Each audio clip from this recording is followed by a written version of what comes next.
না বেলাল যখন মুসলমান হয়েছে, বলে বেলাল মুসলমান হয়েছে মালিকের জান্নাতের খোঁজ খবর শুনছে। বেলাল মুসলমান হয়েছে মালিকের জাহান্নামের ধমকি শুনছে। বেলাল এমন ভাবে মুসলমান হয়েছে মালিকের মোহাব্বত দিলে এমন ভাবে লাগাইছে, বলে বেলালের জিহ্বাটা ফোঁটা করে দিছে। হযরত বেলাল শব্দ থেকে বলে ইয়া রাসূলুল্লাহ, কি বলেন? এ বেলাল, তুমি আমার রওজায় কেন আসো না? আমি রাসূলের সাক্ষাতে কেন আসো না? কেন আসো না? হযরত বেলাল ওই মুহূর্তে ঘুম থেকে উঠে ওযু করে একটা দৌড় দিছে, লম্বা দৌড়। দৌড়ে মদিনায় যখন এসে আযান দিছে, মদিনার মানুষগুলো পাগলের মতো দৌড়ে রওজার সামনে চলে আসছে। হযরত বেলালকে ডেকে ডেকে বলে, বেলাল, তুমি আজকে আযান দিছো, মনে হইল মদিনাতে রাসূল আরবি আবার বুঝি আজকে ইমামতি করবে। এ বেলাল, তুমি মদিনা ছাড়া যাও না, মদিনাতে তুমি আযান দাও। হযরত বেলাল বলে, আমার রাসূল আমার আযান শুনতে চাইছে, দৌড়ে আসছি, কিন্তু আমি বেলাল আমার রাসূল ছাড়া কাউকে আযান শোনানোর মতো হিম্মত রাখি না। বলে বেলালের শুধু একমাত্র ছিল আল্লাহর নবী, আর কেউ ছিল না। বেলালের দুনিয়াতে আপন একমাত্র আল্লাহর নবী, আর কেউ আপন নয়। বেলাল একমাত্র আপন আল্লাহর নবী। জানো, বেলাল মুসলমান হওয়ার পরে মালিক এমন মহাব্বত করছে, এমন মহাব্বত করছে, মালিকের কুদরত যায় না। বেলাল যখন মুসলমান হয়েছে, মালিকের জাহান্নামের আগুনের কথা শুনে বেলাল যখন মুসলমান হয়েছে, মালিকের জান্নাতের তামান্না শুনে বেলাল যখন মুসলমান হয়েছে, বলে বেলাল মুসলমান হয়েছে মালিকের জান্নাতের খোঁজ খবর শুনছে। বেলাল মুসলমান হয়েছে মালিকের জাহান্নামের ধমকি শুনছে। বেলাল এমন ভাবে মুসলমান হয়েছে মালিকের মোহাব্বত দিলে এমন ভাবে লাগাইছে, বলে বেলালের জিহ্বাটা ফোঁটা করে দিছে। বলে বেলাল তারপরও মালিকের মোহাব্বত ছাড়ে নেই, বেলাল তারপরও মালিকের মোহাব্বত বলে নেই। কেমন মোহাব্বত করছে জানো? এত বেশি মোহাব্বত করছে বেলাল, বলে যখন নাকি মসজিদে নববী আজান হইতো, আজান, সাহাবায়ে কেরাম বলে ইয়া রাসূলুল্লাহ, মদিনায় তো এখন অনেক মুসল্লি হয়েছে, অনেক মুসলমান হয়েছে, বেলালের কণ্ঠটা তেমন ভালো নয়, বেলালের আজান বড় স্পষ্ট নয়। এখন তো ইসলামের সামর্থ্য হয়েছে, এখন বেতনভুক্ত কর্মচারী রাখা যায়, বেতন দিতে পারবো, বেতন দেওয়ার অবস্থা মুসলমানের হয়েছে। এখন একজন বেতনভুক্ত মুয়াজ্জিন রাখেন, যার কণ্ঠটা বড় সুন্দর হবে। কে? রাসূল আরবি। চুপ হয়ে গেলেন, কোনো কথা বলেন না। বলে তোমরাই সিলেক্ট করো। সবাই মিলে সিলেক্ট করলো, উম্মে মাকতুমের কণ্ঠটা বড় সুন্দর, উম্মে মাকতুম আজান দিবে। হযরত উম্মে মাকতুম যখন আজান দেয়, বলে এত মিষ্টি কণ্ঠে আজান দিছে, সবার প্রাণ জুড়ে গেছে। হযরত জিবরিল আমিন ওই যে ফজরের সময় চলে আসছে, ইয়া রাসূলুল্লাহ, এখনো মদিনায় কেন আজান হয় নাই? এখনো কেন আজান হয় নাই? আল্লাহর নবী বলেন আজান তো হয়েছে। হযরত জিবরিল আমিন বলেন আজান হয় নাই। আল্লাহর নবী হযরত উম্মে মাকতুমকে দেখে বলে আবারও আজান দাও, বলে আবারও আজান দিস।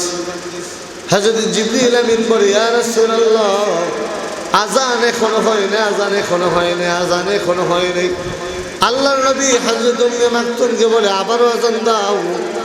আবারও হযরত উম্মে মাকতুম রাদিয়াল্লাহু তাআলা আনহু আজান দেয়। হযরত জিবরিল আমিন বলে ইয়া রাসূলুল্লাহ, কাকে দিয়ে আজান দেওয়া হইতেছেন? বলে উম্মে মাকতুমকে দিয়ে আজান দেওয়া হইতেছে। আল্লাহর নবীকে ডাক দিয়ে বলে, ও আল্লাহর নবী, বেলালকে দিয়ে কেন আজান দেওয়ার না? বলে বেলালের কণ্ঠের আওয়াজ বড় ভালো না, বেলালের আজানের আওয়াজ বড় স্পষ্ট, এজন্য মুসলমানরা বেতন দিতে পারবে, এজন্য বেলালের পরিবর্তে উম্মে মাকতুমকে রাখা হয়েছে। আল্লাহর নবীকে হযরত জিবরিল ডাক দিয়ে বলে, ইয়া রাসূলুল্লাহ, বেলাল যতক্ষণ পর্যন্ত আজান না দিবে আল্লাহর আরশে, ততক্ষণ পর্যন্ত আজান পৌঁছবে না। ওই কালিম সিদ্দিক এসে ওই যুবকটাকে শোনাইতেছে, বেলাল এত দামি হয়ে গেছে, কেমন দামি জানো? বলে রাসূল আরবি ইন্তেকালের পরে বেলাল যখন মদিনা ছেড়ে চলে যায়, কি বলে চলে যায়? না না, আমি বেলালের আজান দিতে পারবো না, আমি বেলালের আজান দেওয়া সম্ভব না।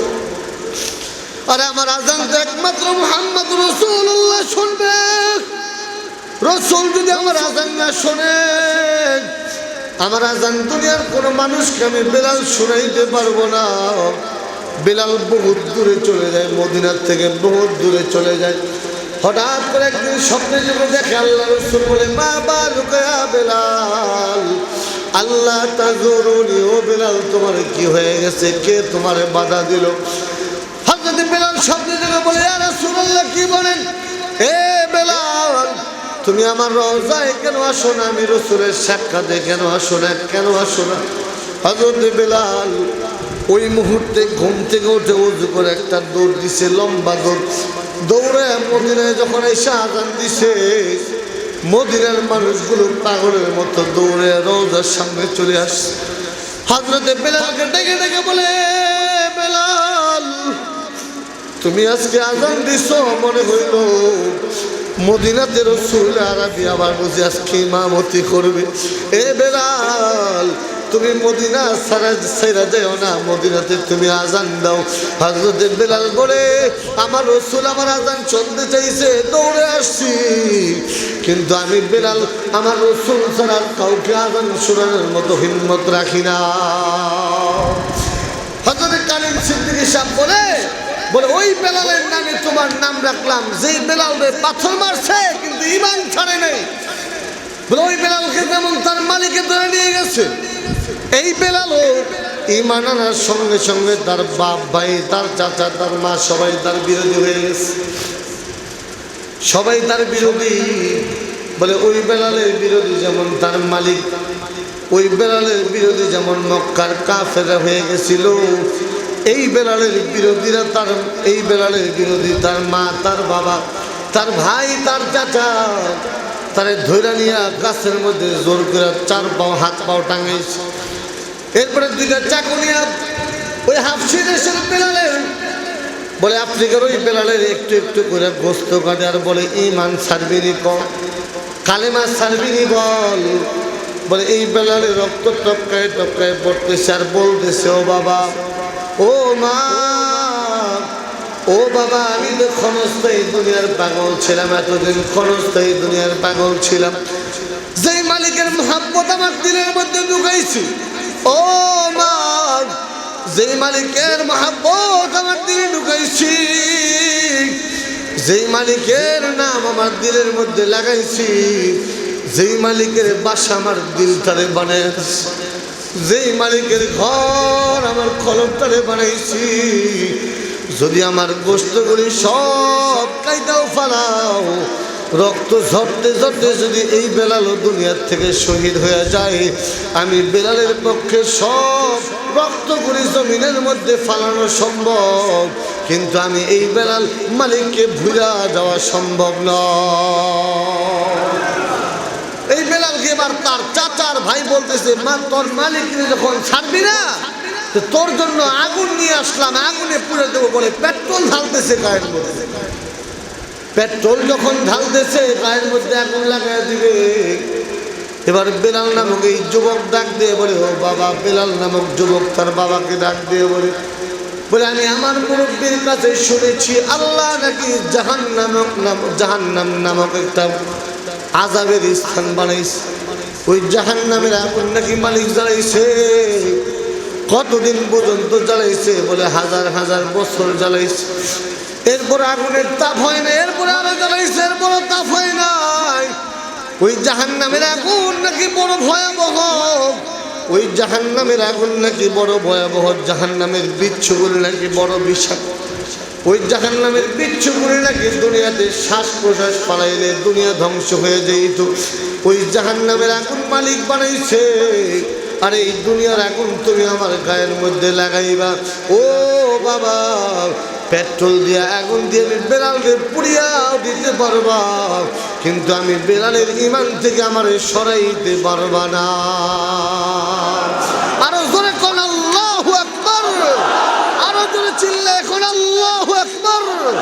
আর ঈমান তো এমন হওয়া দরকার, ঈমান এমন হওয়া দরকার, বলে ঈমানের মজবুতি এমন হবে, বলে হাজারো বুলেটের সামনে দাঁড়ায় বলবো আল্লাহু আকবার, আমার ঈমানের আওয়াজ এমন বেশি থাকবে, বলে আমার আওয়াজে কাফের মুশরিকের কম্পন ধরে যাবে, কিন্তু আমার আওয়াজ কমবে না। কথা ঠিক না বেঠিক?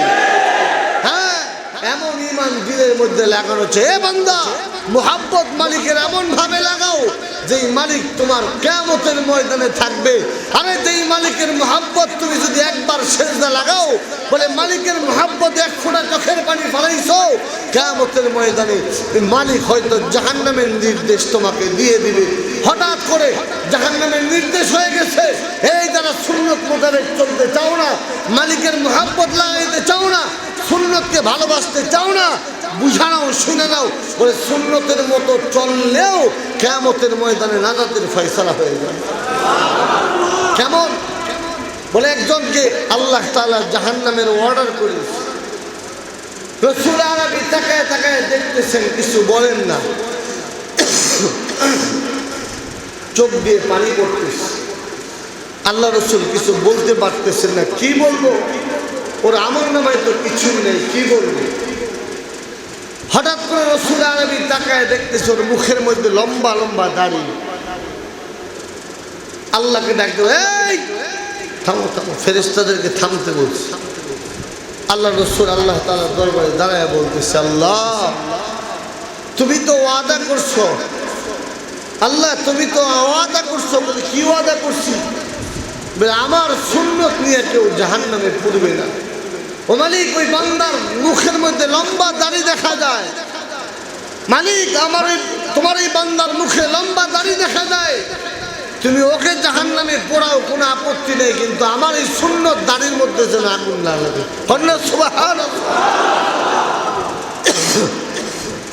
বলে এই সুন্নত দাড়ির মধ্যে যেন আগুন না লাগে, এই সুন্নত দাড়ি যেন না পড়ে। আল্লাহ তোমার এই বান্দাকে জাহান্নামে দিতেছ দেও, কিন্তু সুন্নত দাড়ির মধ্যে যেন আগুন না লাগে, সুন্নত দাড়ি যেন না পড়ে। বলে আল্লাহ তাআলা সাথে সাথে ডাক দিয়ে ফেরেশতাদেরকে বলে, হে আমার ফেরেশতারা, আমার বন্ধুর সুন্নত যার মুখের মধ্যে আছে, আমার বন্ধু যারে মহাব্বত করছে, তারে আমিও মহাব্বত করছি, ওর সব গুনাহগুলি মাফ করে দিলাম, জান্নাতে ঢুকায়। শুধু এই পর্যন্ত নয়, বলে তুমি সারা রাত জায়গা রয়েছো, সারা রাত কতই না আড্ডা মারলাম, রাত ভোর জায়গা থেকে কতই না ব্লু ফিল্ম দেখলাম, এই চক্ষু দিয়ে রাত ভোর কতই না গুনাহ করলাম। যুবক, মালিকের দেওয়া চক্ষু দিয়ে, মালিকের দেওয়া চক্ষু দিয়ে কোরআন পড়তে পারো না, মালিকের দেওয়া চক্ষু দিয়ে তুমি মোবাইলের মধ্যে ইন্টারনেটে কত গুনাহ না দেখলা। এই যুবক, মালিকের দেওয়া কান দিয়ে তুমি মালিকের কোরআন শুনতে পারলা না, মালিকের দেওয়া কান দিয়ে তুমি মালিকের কোরআন না শুনে দুনিয়ার কত গান বাজনা এনে শুনলা। মালিকের দেওয়া কপাল, তুমি মালিকের কুদরতি কদমে ঠেকাইতে পারলা না। মালিকের দেওয়া হাত, মালিকের দেওয়া পা দিয়ে মালিকের কুদরতি কদমে ঠেকাইতে পারলা না। মালিকের দেওয়া হাত দিয়ে, মালিকের দেওয়া পা দিয়ে মালিকের কুদরতি কদমের সামনে দাঁড়াইতে পারলা না। ওরে যুবক, কিয়ামতের ময়দানে কি জবাব দিবা? কিয়ামতের ময়দানে মালিকের সামনে তো দাঁড়াইতে হবে। ওয়ালিল্লাহি ওয়াল্লাহু মুলকুস সামাওয়াতি ওয়াল আরদ ওয়া ইলাইহি তুরজাউন। হে বান্দা, তুমি তো মালিকের সামনে যাইবা, মালিকের সামনে যাইবা, ফিরতে তোমাকে হবে। আল্লাহ তাআলা তোমারে বেহুদা বানায় নাই। আফা হাসিবতুম আন্নামা খলাকনাকুম আবাসা ওয়া আন্নাকুম ইলাইনা লা তুরজাউন। বান্দা, তুমি কি মনে করছো আল্লাহ তোমারে এমনি এমনি বানাইছে? মালিকের সামনে তুমি যাইবা না, মালিকের সামনে তুমি দাঁড়াইবা না, হিসাব বুঝি তোমার দিতে হবে না, এমন ধারণা তুমি করছো। এর বান্দা, রাতভর গুনাহ করলা, করো, কোনো সমস্যা নাই। হঠাৎ করে তোমার দিলের মধ্যে একদিন মহাব্বত লাগছে, একদিন মহাব্বত লাগছে, তামাম পৃথিবীর মানুষ ঘুমাইছে, কিয়ামতের ময়দানে তোমার জাহান্নাম অর্ডার হয়ে গেছে। ওই যে ফেরেশতারা গলার মধ্যে শিকল লাগায় লয়ে যায়, হাতের মধ্যে শিকল লাগায় তোমার টেনে লয়ে যায়। এমন সময় তোমার জন্য 2 রাকাত নামাজ পাশে দাঁড়ায় গেছে। 2 রাকাত নামাজ পাশে দাঁড়ায় বলে, মালিক ওই যে দুনিয়াতে সব বান্দারা যখন ঘুমাইছে, দুনিয়াতে কেউ জাগনা ছিল না। ওই যে কত যুবক এমন আছে, কত যুবক এমন আছে। যুবক, তুমি যদি মালিকের মহাব্বত চাও, মালিকের কাছে হইতে চাও, মালিকের আপন হইতে চাও, ওই যে রাত্রে দুপুরে গভীর রাত উঠা মালিকের কুদরতি কদমে সেজদা লাগে, ওই 2 রাকাত নামাজ ডাক দেখে মালিক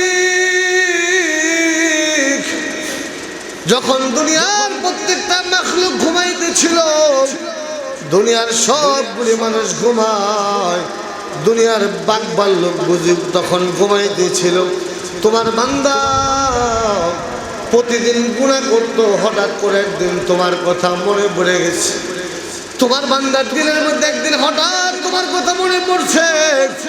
তোমার বান্দা হঠাৎ করে তোমার কথা মনে পড়ার সঙ্গে সঙ্গে ওযু করছে, সাথে সাথে জামা কাপড় চেঞ্জ করে ওই রাত্রেবেলা তোমার কুদরতি কদমে 2টা সেজদা লাগাইছে। ও মালিক, তোমার বান্দা শুধু সেজদায় লাগায় নাই, ওই সময় তোমার বান্দার চক্ষু দিয়ে 2 ফোঁটা চোখের পানি পড়ছে। ও মালিক আল্লাহ, দুনিয়ার সবগুলি মাখলুক যখন ঘুমাইছে, তোমার বান্দা তখন সেজদার মধ্যে কাটাইছে। দুনিয়ার সব মাখলুক যখন ঘুমাইছে, তোমার বান্দার চক্ষু দিয়ে 2 ফোঁটা চোখের পানি বের হয়েছে। ও মালিক আল্লাহ, তোমার বান্দাকে আমি এই নামাজ থাকতে তুমি কেমনে জাহান্নামে দিবা? তোমার কি মায়া লাগে না? ওই একদিন যেমন তোমার বান্দার মনে পড়ছে, আজকে কি তুমি মালিকের কুদরতি অন্তরে মায়া লাগবে না? আমি নামাজ তো তোমার বান্দাকে জাহান্নামে যাইতে দিব না, যদি জাহান্নামে দিতেই হয় আমি নামাজ সহকারে জাহান্নামে দাও। আল্লাহ তাআলা বলবে না না না, আমার বান্দা আমি মালিকের মহাব্বতে একটা সেজদা লাগাইছে, আমার বান্দা আমি মালিকের মহাব্বতে 1 ফোঁটা চোখের পানি ফলাইছে, আমার বান্দা আমি মালিকের মহাব্বতে এই কপাল দিয়ে যখন সেজদা লাগাইছে, আমি মালিক আমার বান্দা যখন আমার কুদরতি কদমে সেজদা লাগাইছে, আমি মালিক তোর মায়ের থেকে বেশি মহাব্বত করি, আমি মালিক তোর বাবার থেকে বেশি মহাব্বত করি। আমার বান্দা যেমন আমার মহাব্বত করে সেজদা দিছে, আমার বান্দার গুনাহগুলি মাফ করে দিয়ে আমার বান্দাকে আমি জান্নাতি বানায়া দিলাম। এ বান্দা, বড় লম্বা ইবাদতের দরকার নেই, মহাব্বতে মালিকের জিকির একটু করি। 1000 বার আল্লাহ আল্লাহ জিকির করার থেকে দিল থেকে মহাব্বত একবার আল্লাহ করে ডাক দিও। আল্লাহ তাআলার বরত্ব যায় না তোমার দিলের মধ্যে, মালিকের মহাব্বত ঢুকায়। আল্লাহ তাআলা চিরস্থায়ী চিরঞ্জীব বলে, আল্লাহু আল আউয়াল ওয়াল আখির ওয়াল যাহির ওয়াল বাতিন। একমাত্র সর্বপ্রথম দুনিয়াতে যখন কেউ ছিল না তখন ছিল আল্লাহ, আবার দুনিয়াতে যখন কেউ থাকবে না তখন থাকবে একমাত্র আল্লাহ। ওয়াল যাহির ওয়াল বাতিন, দুনিয়াতে একমাত্র যাহির আল্লাহ, একমাত্র গোপন আল্লাহ। ও বান্দা, সব কিছু জাননেওয়ালা, সমস্ত কিছুর উপর ক্ষমতা রাখনেওয়ালা একমাত্র আল্লাহ। কি বলেন? পারবেন তো? মালিকের মহাব্বত, মালিকের আজমত যাই না তুমি মালিকের মহাব্বত দিলের মধ্যে লাগাও, মালিকের কুদরত যাই না তুমি মালিকের মহাব্বত দিলের মধ্যে লাগাও। আর যেই মালিক আসমান জমিন এত সুন্দর করে বানায় তোমার জন্য দিল, ওই মালিকের কুদরত আজমত যাই না তোমার দিলে মহাব্বত লাগাও। ধোকার দুনিয়ার পিছনে পড়ো না, বন্ধুর মহাব্বতের পিছনে পড়ো না, বান্ধবীর মহাব্বতের পিছনে পড়ো না, এটা শুধু ধোকার ধোকা। এই ধোকার দুনিয়ার পিছনে না পড়ে বান্দা তুমি চিরস্থায়ী শান্তির পিছনে দৌড়াও, চিরস্থায়ী ক্ষমতাওয়ালার পিছনে দৌড়াও, সমস্ত দুনিয়ার মানুষকে রিজিক দেনেওয়ালার পিছনে দৌড়াও, তামাম পৃথিবীর মাখলুককে রিজিক দেনেওয়ালার পিছনে দৌড়াও। বলে তোমার রিজিক তালাশ করতে হবে না, রিজিক দেনেওয়ালা তোমার ঘরে তোমার পিছনে রিজিক পৌঁছে দিবে।